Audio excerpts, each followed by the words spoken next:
جامع ترمذی کی حدیث سے صحیح، اور امام احمد بن حنبل نے روایت کیا، اور اس کو امام بہقی نے، دیلمی نے اور کل ائمہ نے اس کو لیا۔ آقا علیہ السلام نے پوچھا من آنا، بتاؤ میں کون ہوں؟ صحابہ کرام نے سادہ سادہ جواب دے دیا، فرمایا عرض کیا انت رسول اللہ علیہ السلام، آپ اللہ کے رسول ہیں؟ نہیں۔ آقا علیہ السلام اس دن اپنی رسالت کی نسبت پہچان نہیں کروانا چاہتے تھے، وہ تو تھی، اس دن اپنے میلاد کی اور اپنے نسب کی بات کرنا چاہتے تھے۔ فرمایا من آنا، میں کون ہوں؟ پھر آقا علیہ السلام نے جواب دیا ان اللہ خلق الخلق فجعلنی فی خیرہم فرقۃ، اللہ نے اپنی مخلوق کو پیدا کیا اور اس کی خلق میں جو سب سے بہتر طبقہ تھا اس میں مجھے یعنی میرے نور کو رکھا۔ ثم جعلہم فرقتین فجعلنی فی خیرہم فرقۃ، پھر ان کے دو حصے بنائے اور سب سے بہتر حصے میں مجھے رکھا۔ ثم جعلہم قبائل فجعلنی من خیرہم قبیلۃ، پھر جب قبائل قبیلے بنائے سب سے اعلیٰ قبیلے میں مجھے رکھا۔ پھر قبیلے کے جب گھر بنائے فجعلہم بیوتا فجعلنی فی خیرہم بیتا وخیرہم نفسا، تو پھر مجھے سب سے بہتر گھر میں اور سب سے بہتر نفوس میں رکھا۔ اور آقا علیہ السلام نے فرمایا انا خیرہم نفسا وانا خیرہم بیتا، میں گھرانے میں بھی کائنات میں سب سے اعلیٰ ہوں اور اپنی ذات میں بھی سب سے اعلیٰ پیدا ہوا۔ یا آقا علیہ السلام اپنی ولادت کا صرف گود آمنہ میں نہیں، آدم علیہ السلام سے لے کر اپنی ولادت میں اپنے نور کا پورا سفر بیان فرما رہے ہیں۔ اور یہ بے شمار کتب حدیث میں اسانید صحیحہ اور اسانید حسنہ کے ساتھ آئی ہے۔ امام احمد بن حنبل نے اپنی سند سے لیا، طبرانی نے اپنی سند سے، امام حاکم نے اپنی سند سے، ابو نعیم نے اپنی سند سے، امام ابن ابی شیبہ نے اپنی سند سے، اور رجالہ رجال الصحیح۔ آقا علیہ السلام نے اپنے پورے نسب کے بارے میں اس طرح بیان فرمایا۔ اور جب حضرت عبداللہ اور حضرت آمنہ کے ہاں آقا کی ولادت ہوئی، پھر اس نقطے پر پہنچے امام حاکم، امام بہقی اور دیگر ائمہ نے روایت کیا ہے، حتیٰ کہ امام احمد بن حنبل نے بھی روایت کیا اور حافظ ابن کثیر جیسے ائمہ نے استدلالا اس کو بیان کیا۔ آقا علیہ السلام نے فرمایا سن لو کہ جب سے اللہ نے آدم علیہ السلام سے لے کر عالم انسانیت کی تخلیق کی، مجھے خیر سے لے کر خیر میں منتقل کرتا چلا آیا۔ فاخرجت من بین ابوین، حتیٰ کہ میں عبداللہ اور آمنہ کے گھر میں آیا، اخیار سے اخیار تک منتقل ہوا۔ فلم یصبنی شیء من اہل الجاہلیہ، ہزارہ سال گزرے مگر دور جاہلیت کی کوئی خرابی میرے پورے نسب میں کسی فرد کو چھو نہ سکی۔ کتنا اہتمام تھا یہ اہتمام، ہزارہ سال تک ہر مرد اور ہر عورت، ہر صلب اور ہر بطن کو پاک رکھنا، چن چن کر ارد گرد شرک کا ماحول ہو، گناہ کا ماحول ہو، پلیدی کا ماحول ہو، گمراہی اور ضلالت ہو، ضلالت اور شرک کے بڑے ماحول میں ہزاروں سال کی تاریخ میں حضور کے نسب کے ہر فرد کو طاہر و مطہر رکھنا، یہ اہتمام الوہی نہیں تھا تو اور کیا تھا؟ اور یہ روحی اہتمام میلاد مصطفیٰ کے تقدس کے لیے نہیں تھا تو اور کس لیے تھا؟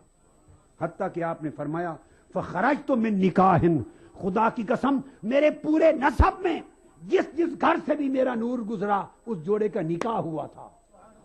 اس دور میں نکاح کا رواج تھا یا نہیں تھا، مگر میرے آباء و اجداد اور امہات کا کوئی جوڑا بغیر نکاح کے نہیں ملا۔ ولم اخرج من صفاح، اور بغیر نکاح کے میرا نور آگے نہیں چلا۔ من لدن آدم حتی انتہیت الی ابی و امی، حضرت آدم سے لے کر عبداللہ اور آمنہ تک اسی طرح طاہر و مطہر رہا۔ آقا علیہ السلام نے اپنے میلاد کی تاریخ بیان کی مختلف الفاظ کے ساتھ۔ اسی مضمون کو حضرت علی نے بھی روایت کیا، سنتے آئیے ذرا۔ یہ بیان حضرت انس ابن مالک کی روایت کا تھا، حضرت علی نے روایت کیا، امام طبرانی اور ابن ابی شیبہ امام مسلم کے شیخ ہیں، ان کے ہاں عبداللہ ابن عباس نے بھی روایت کیا، بس امام بزار نے لیا اور کہا رجال ثقات، اور امام طبرانی نے لیا اور اسی طرح ابن عباس کے علاوہ حضرت معاذ ابن جبل نے بھی یہ مضمون روایت کیا آقا علیہ السلام سے. حضرت ابو ہریرہ نے بھی آقا علیہ السلام سے یہ روایت کیا. اور ابن عباس سے عطا بن ابی رباح نے بھی اس مضمون کو روایت کیا. اور اسی مضمون کو ام المؤمنین حضرت عائشہ صدیقہ نے بھی روایت کی رضی اللہ تعالی عنہا. اب اندازہ کیجئے کتنے صحابہ کرام حضور کے میلاد اور نسب پاک کی طہارت کے تسلسل کو بیان کر رہے ہیں اور کتنے ائمہ اس کو بیان کر رہے ہیں. اور دیگر بہت سے دیگر صحابہ نے بھی. تو یہ حضور کی ولادت کا اہتمام تھا. جیسے ولادت مصطفیٰ کا اہتمام کیا اللہ پاک نے, اس طرح حضور کی نبوت کا مختصراً سن لیں کہ ابھی آدم علیہ السلام کی تخلیق نہ ہوئی تھی کہ حضور کی نبوت کا فیض جاری کر دیا گیا تھا. اس مغالطہ کو نکال لیں کہ 40 برس عمر مبارک ہوئی تو غار ہرا میں حضور کو نبوت ملی. نہیں, یہ غلط ہے, یہ غلط ہے. 40 برس کی عمر مبارک پر حضور کی بعثت ہوئی, اس کو کہتے ہیں یعنی اعلان نبوت فرمایا. بعثت عطائے نبوت نہیں ہوتی, اعلان نبوت ہوتا ہے, نزول وحی ہوتا ہے. نبوت تو تخلیق آدم سے بھی پہلے نہ صرف آقا علیہ السلام کو عطا ہو گئی تھی بلکہ اس کا فیض بولیے جاری ہو گیا تھا. حدیث صحیح ہے بلکہ حسن صحیح ہے الگ الگ طرق سے. امام ترمذی روایت کرتے ہیں ابو ہریرہ رضی اللہ تعالیٰ عنہ سے, صحابہ نے پوچھا متا وجبت لک النبوہ قال وآدم بین الروح والجسد, یا رسول اللہ آپ کے لیے نبوت کب سے واجب ہو گئی؟ فرمایا آدم علیہ السلام ابھی پیدا نہیں ہوئے تھے.